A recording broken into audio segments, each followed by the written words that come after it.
Kalau misalnya orang gitu yang mendapatkan kekerasan verbal seperti misalnya dicaci, disumpahi, di-label negatif, dibilang bodoh, misalnya kayak gitu, kamu tidak becus, kamu anak tidak berguna, kamu apa dan lain sebagainya, hal-hal yang seperti itu termasuk dalam kekerasan verbal gitu. Sehingga nanti kalau misalnya orang yang dengan stres yang toksik ini udah dewasa, mereka kan punya respon yang berbeda daripada orang umumnya kan. Mereka lebih sensitif terhadap hal-hal tertentu yang spesifik berkaitan dengan problem yang terjadi di masa lalu gitu. Halo teman-teman semua, kembali lagi ke podcast Angkat Bicara, dan di sini ditemani lagi bersama aku Safana Yasmin Damita yang akan menjadi host pada podcast kali ini.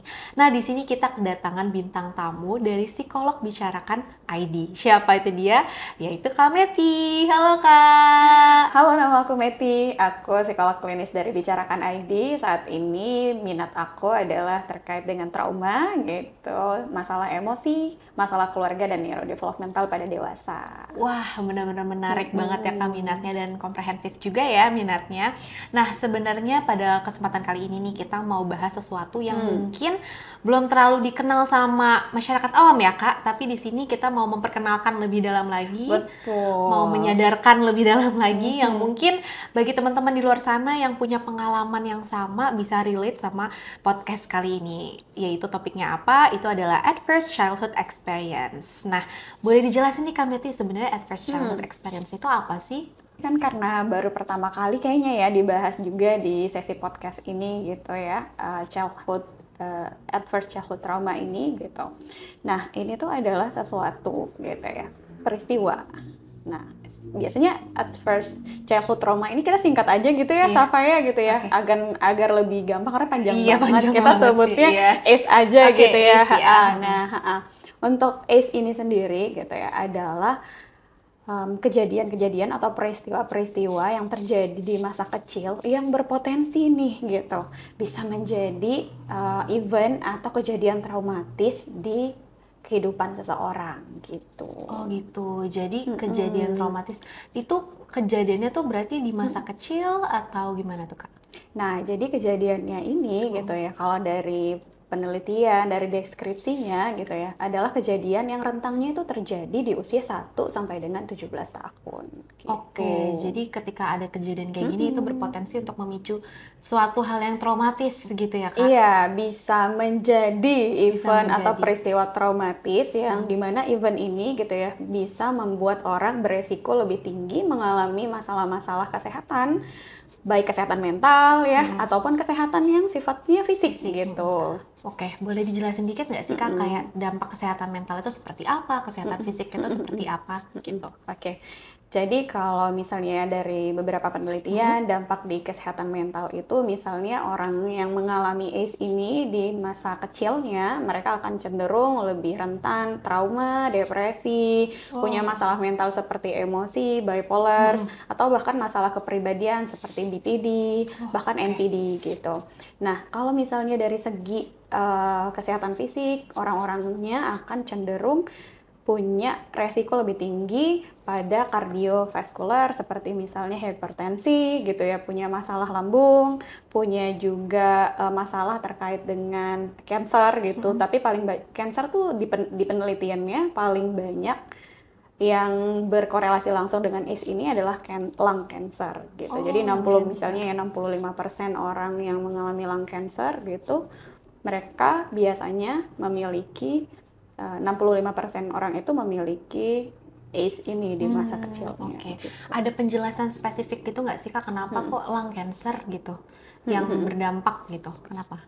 Kalau misalnya penjelasannya kenapa lung cancer ya, sebenarnya tidak ada korelasi yang kayak langsung kalau misalnya karena event ini maka jadi lung cancer. Tapi misalnya lung cancer itu kan adalah bagian paru-paru ya gitu. Jadi kalau misalnya di penelitiannya salah satunya itu meningkatkan resiko orang itu sering merokok gitu. Jadi adiksi baik rokok, alkohol dan lain sebagainya. Dan adiksi seperti alkohol, drugs dan rokok itu kan menyebabkan faktor resiko orang mengalami lung cancer lebih banyak gitu. Jadi dia larinya justru ke perilaku seperti merokok yang negatif-negatif, kemudian dia baru mengarah ke lung cancer gitu ya Iya, Kak. Wah, betul. menarik banget ya. Mm-mm. Ternyata dampaknya tuh bener-bener sebanyak itu ya Kak, Mm-mm. tanpa kita sadari ya Tanpa Kak. disadari. Nah, mungkin karena ini teman-teman belum pernah dengar istilah Mm-mm. adverse childhood experience atau ACE itu Mm-mm. sebenarnya apa aja sih yang dikategorikan itu? Mungkin boleh Mm-mm. dijelasin Kak, sebenarnya apa kejadian-kejadian seperti Mm-mm. apa sih yang termasuk dengan ACE ini gitu? Wah, kalau ini banyak ya.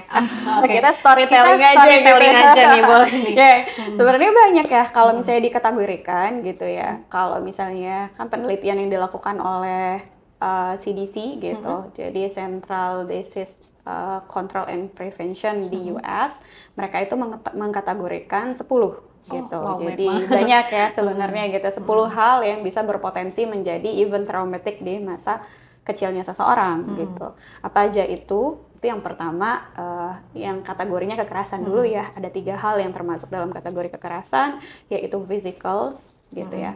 Physical abuse, misalnya apapun kejadian yang melibatkan atau menyebabkan seseorang ini misalnya patah tulang, terus misalnya lebam, seperti memukul, menendang, menjambak. Physical abuse itu nggak cuma tentang itu, hukuman secara fisik juga, seperti misalnya mengurung di kamar mandi. Ingat nggak sih kayak dulu Iya, kayaknya orang tuh tua kita kadang itu banyak ya melakukan. kayak itu udah rahasia umum Iya. ya. Kalau misalnya mengurung di kamar mandi, misalnya disuruh untuk melakukan aktivitas yang berat yang semestinya anak-anak itu tidak lakukan. Nah, itu tuh termasuk sebenarnya physical abuse gitu. Oke.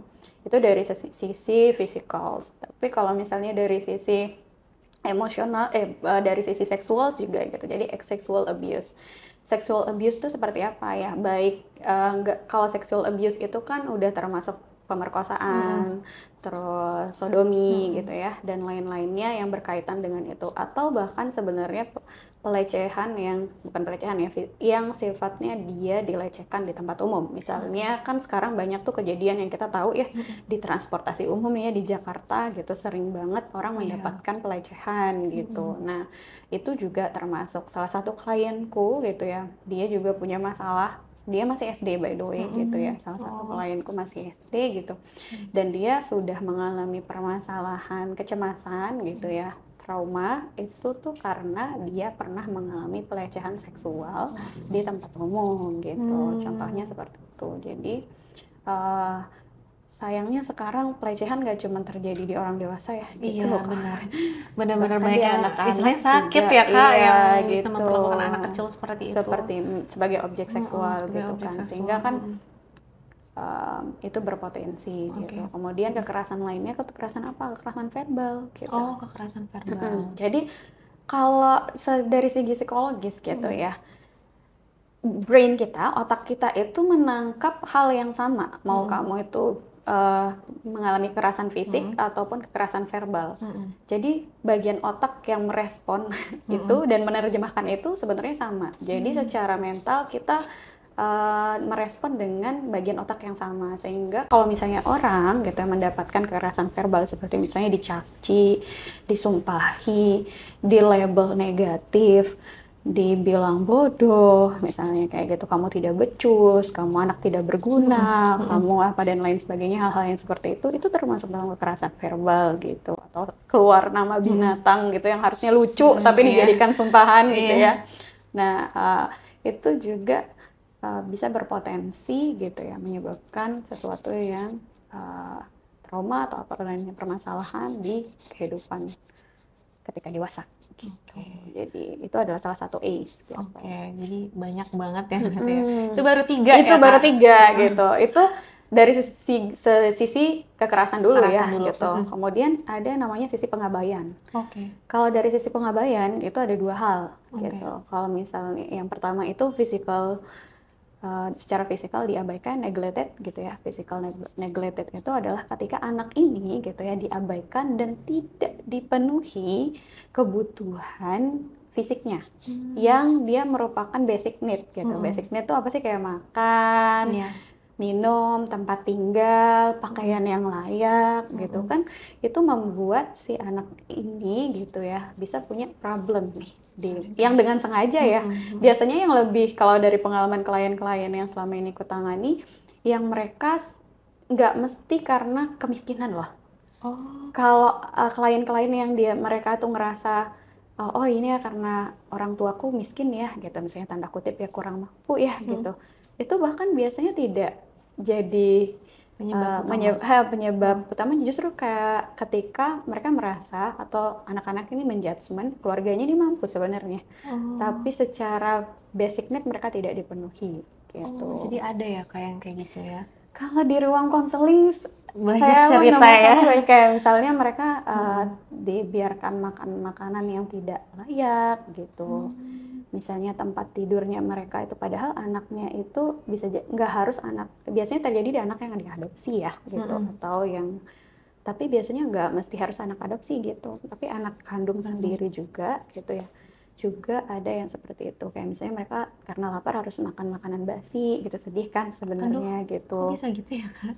Ya, Bener-bener namanya gitu. pengabaian ya secara fisik gitu ya. Kita mikir kok bisa gitu ya. Nah, oleh karena itulah kejadian tersebut tuh berpotensi bisa menjadi kejadian traumatis gitu. Berpotensi tuh nggak mesti harus jadi kejadian traumatis, tapi berpotensi lebih besar gitu Oh ya. ya, Jadi oke. kejadian traumatis Oke, terus bagi apa lagi seseorang. tuh Kak?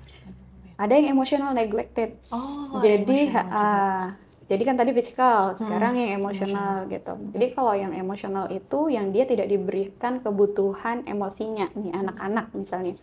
Contohnya apa sih?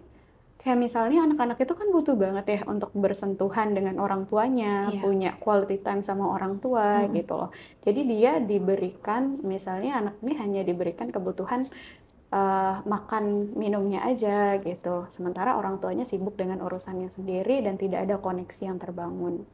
Biasanya tipe-tipe yang seperti ini akan punya masalah attachment nih gitu. Dia Oke. bisa aja dependent atau sangat butuh cinta, validasi dari orang lain karena itu tidak mereka dapatkan di rumah gitu. Oh, oke. Jadi jatuhnya ke orang lain ya Kak. Ke Hmm. pacar juga bisa ya Kak kalau udah dewasa ya? Bisa Bisa banget. banget, makanya jadi kadang orang tuh nggak bisa keluar dari toxic relationship gitu ya. Oke. Mereka punya pasangan yang NPD, Oke. tapi mereka merasa butuh untuk punya kasih sayang, sehingga Oke. mereka susah untuk keluar dari hubungan itu gitu. Oke.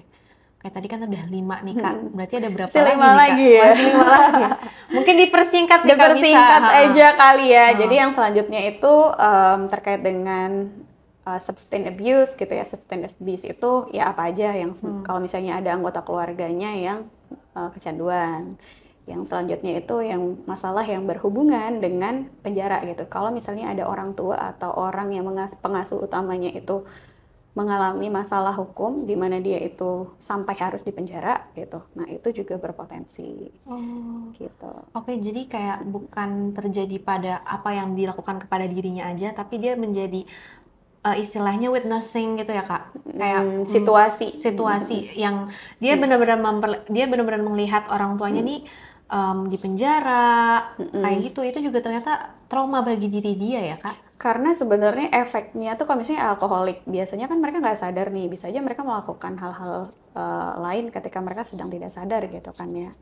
Terus kemudian yang kedua, kalau misalnya di penjara kan mereka akan kehilangan, misalnya kalau ayahnya yang di penjara, mereka kan akan kehilangan orang tempat mereka tuh harusnya bersandar gitu kan gitu. Jadi atau enggak kalau misalnya masalah sampai dihukum dan dipenjara itu kan biasanya masalahnya masalah yang berat Berat, ya iya. gitu. Jadi mereka akan mendapatkan shame misalnya dari Iya. lingkungan. Nah, itu efek-efeknya secara nggak langsung membuat mereka jadi punya faktor Banyak efek yang trauma. nggak langsung ya, yang bikin mereka trauma ya. Mm-mm. Itu oke. Mungkin kita lanjut ke pembahasan selanjutnya kali ya. Mm-mm. Nah, tadi kan kakak udah sebutin nih dengan beberapa kayak sexual abuse dan lain sebagainya gitu. Kalau dari pengalaman kakak sendiri nih di Indonesia lah istilahnya, kan kakak menghadapi beberapa orang yang menjadi klien-klien kakak nih. Iya benar. Kira-kira paling banyak tuh cerita dari sisi kategori apa sih kak? Kalau dari saya sendiri ya, kalau yang masalahnya dari berbagai macam permasalahan, baik emosi, kepribadian, anger, dan lain sebagainya, itu banyak banget yang saya dapat itu ada 3. Oke. Jadi kayak yang pertama itu kekerasan. Jadi kekerasannya itu mau terus dia tuh seksual, fisik ataupun verbal gitu. Jadi memang banyak yang dari kekerasan. Yang kedua itu adalah ketika dia itu diabaikan gitu. Jadi kalau misalnya masa kecilnya tuh dia merasa ada terabaikan gitu, biasanya itu akan lebih banyak mereka punya faktor traumatik gitu. Oh, oke. Yang ketiga tuh kita tadi kurang sebut ya, mental illness. Oh, mental illness. Iya, Iya, belum tadi. benar. Kita belum sebut ya tadi gitu. Jadi salah satu dari 10 ACE itu adalah mental illness, di mana salah satu dari anggota keluarganya atau keduanya bahkan punya permasalahan mental, NPD, borderline, dan lain-lain sebagainya. Sehingga itu membuat mereka gitu ya cenderung punya masa kecil gitu yang berpotensi untuk menjadi traumatic event di kehidupannya. Jadi ada 3 itu ya Kak tadi. Kalau dari pengalaman saya ya. Dan gitu. itu ceritanya beragam banget ya Kak? Ceritanya beragam gitu. Dan ada juga sih sebenarnya gitu ya klien-klien yang dia akhirnya nggak jadi trauma gitu. Oh, nggak jadi trauma? Jadi justru dia mengambil pelajaran dari situ kah atau gimana? Jadi lebih memang akhirnya mengambil pelajaran dari situ gitu ya. Nggak harus ini tuh menjadi faktor traumatik di masa lalunya dia. Cuman ini menjadi faktor predominasi kita bilang. Jadi faktor yang bisa memperburuk kondisinya sekarang. Karena mungkin dia masalahnya sebenarnya datang tuh dengan masalah kerja nih. Iya. Tapi mereka punya sesuatu di masa lalu tapi nggak cukup untuk dijadikan faktor traumatik gitu. Oh, oke. Jadi itu ketahuan ketika kakak menggali lagi kasus per klien gitu ya Kak.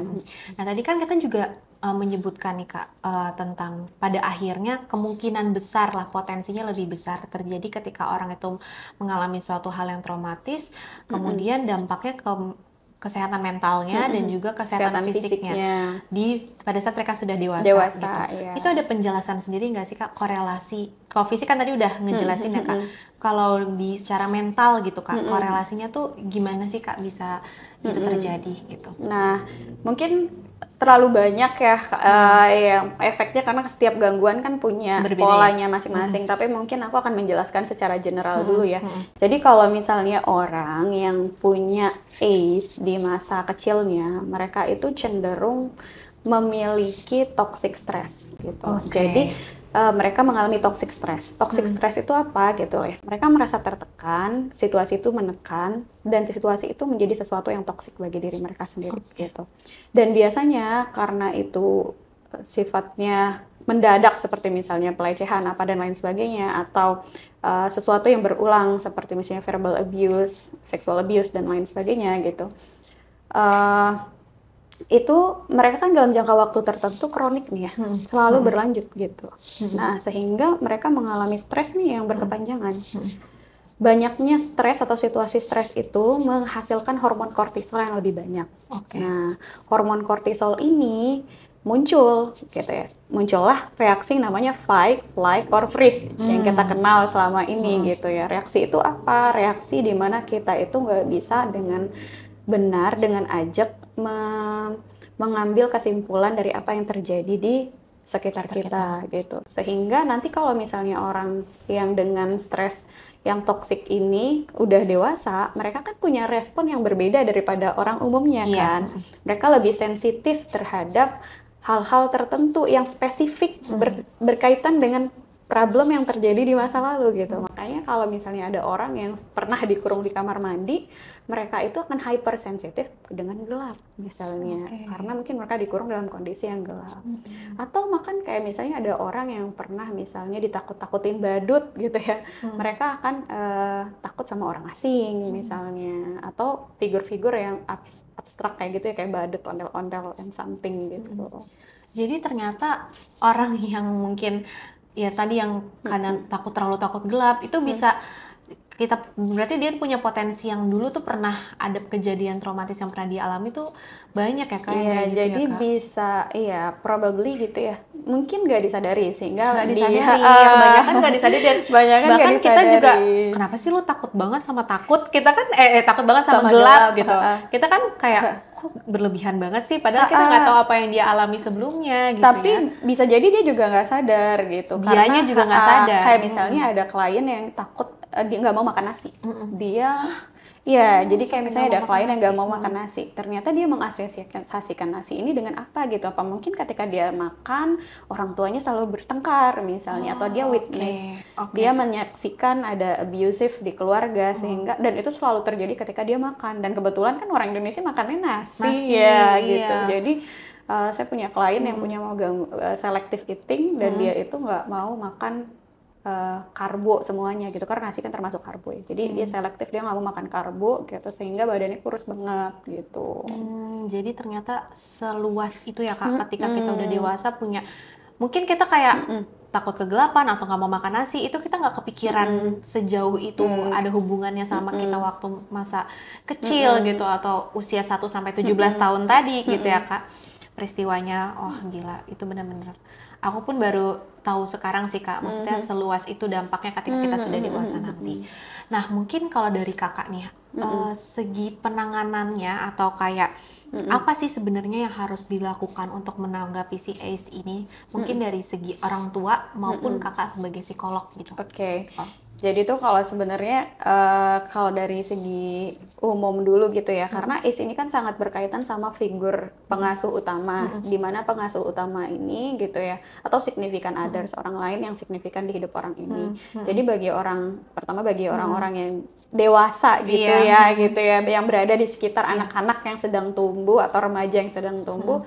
Yang pertama itu kita butuh belajar ya, ACE itu apa gitu misalnya, karena memang ada beberapa hal yang dari konstruk budaya kadang tuh kita ada kesalahan berpikir, misalnya semakin survivalness gitu loh, semakin orang itu ditempa dengan sesuatu yang keras, maka dia akan terbentuk jadi pribadi yang baik gitu, padahal yang seperti itu hanya 1-2% aja gitu. Selebihnya ada di ruang konseling saya gitu kan. Selebihnya ada di ruang konseling saya gitu. Jadi misalnya kita itu udah harus belajar gitu ya, ACE ini gitu, Adverse Childhood Experience, hingga kita preventif gitu kan. Langkah yang paling baik itu adalah langkah preventif gitu. Langkah preventif untuk supaya kita nggak membuat anak ini menjadi punya hal-hal yang bisa jadi traumatik di masa lalu gitu. Tapi kalau misalnya dari psikolog gitu ya, kalau psikolog itu kita lebih pertama preventif juga ya, karena kan nggak ada yang paling baik selain preventif terkait dengan hal ini gitu. Misalnya kita memberikan podcast seperti ini, atau enggak kalau misalnya langkah pengobatannya bisa dilakukan di ruang konseling gitu.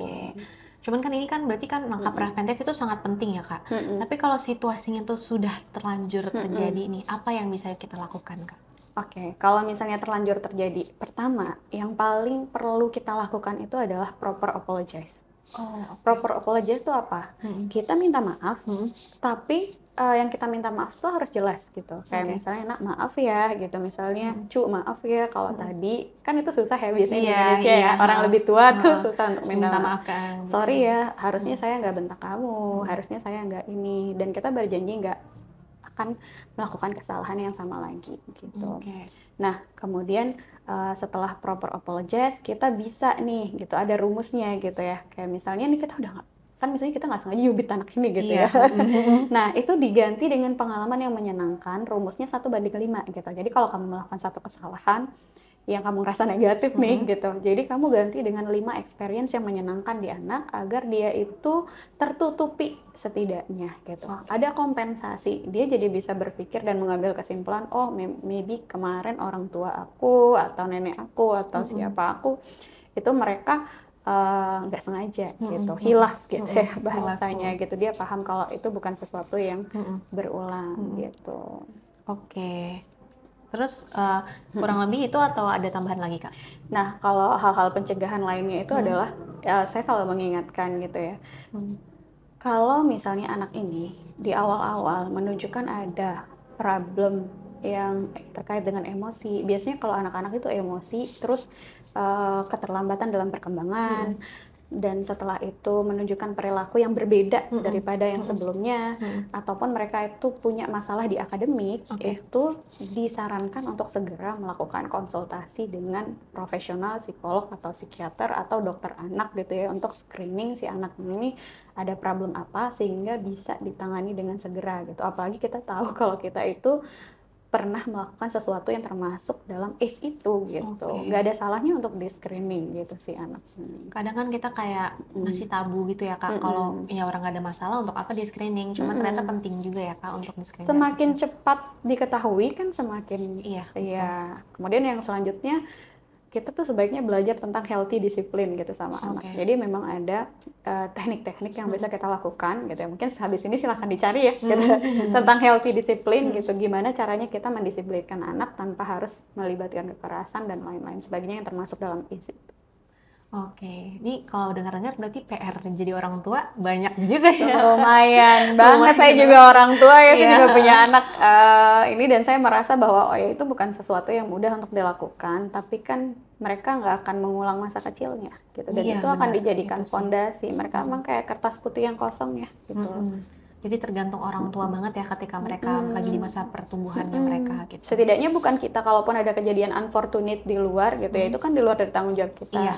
Tapi faktor protektif dari dalam setidaknya kita mengusahakan. Iya, usahakan gitu. untuk benar-benar ya istilahnya berkualitas banget lah cara kita mendidik mereka gitu ya Kak, tanpa melibatkan si ACE ini gitu ya.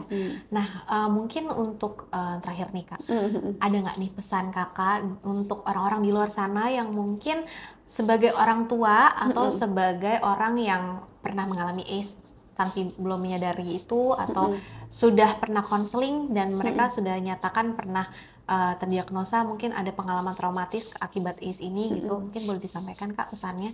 Oke, jadi buat teman-teman sekalian gitu ya yang merasa pernah mengalami adverse childhood experience di masa kecilnya gitu ya, terima kasih karena kalian udah berjuang gitu. Aku tahu ini nggak mudah untuk kalian bisa survive, dan banyak hal yang mungkin kalian merasa unfortunate gitu ya, but gitu, apapun permasalahan yang kamu hadapi saat ini itu tidak mendefinisikan diri kamu. Kamu bukan orang yang buruk, kamu bukan sesuatu yang buruk, cuman kamu lagi nggak beruntung aja mungkin gitu ya. Nggak cuma juga ya gitu. Jadi memang kita nggak ada hal yang nggak bisa kita kontrol, dan waktu itu kita memang powerless gitu. Jadi kamu berharga apapun yang terjadi sama kamu di masa lalu. Gitu. Oke, terima kasih banyak Kak Meti, benar-benar sesuatu kutipan yang bagi kita benar-benar dalam gitu ya maknanya ya Kak. Nah, mungkin ada yang mau disampaikan lagi atau sudah cukup Kak? Mungkin bagi orang tua kali ya, Oh iya, ataupun benar, bagi orang orang tua. dewasa Orang di dewasa, sekitar betul. ya, karena sebenarnya kan yang berpotensi melakukan ini adalah orang tua atau orang dewasa atau kita bahkan yang society ya gitu ya. Jadi tapi saya mau khusus ke orang tua kali ya gitu ya, buat moms, dad yang ada di luar sana gitu. Saya tahu, saya juga punya anak gitu ya. Mendidik anak-anak itu memang tidak mudah gitu. Tapi apa yang kita berikan ke anak itu bukan hanya bagi mereka. We are not raising a child, we are raising generation gitu. Jadi lakukan yang terbaik untuk anak kita gitu ya, sehingga nanti anak kita bisa tumbuh jadi lebih optimal dan bisa thriving tanpa harus berhadapan dengan hal-hal yang secara internal menghambat mereka dalam bertumbuh.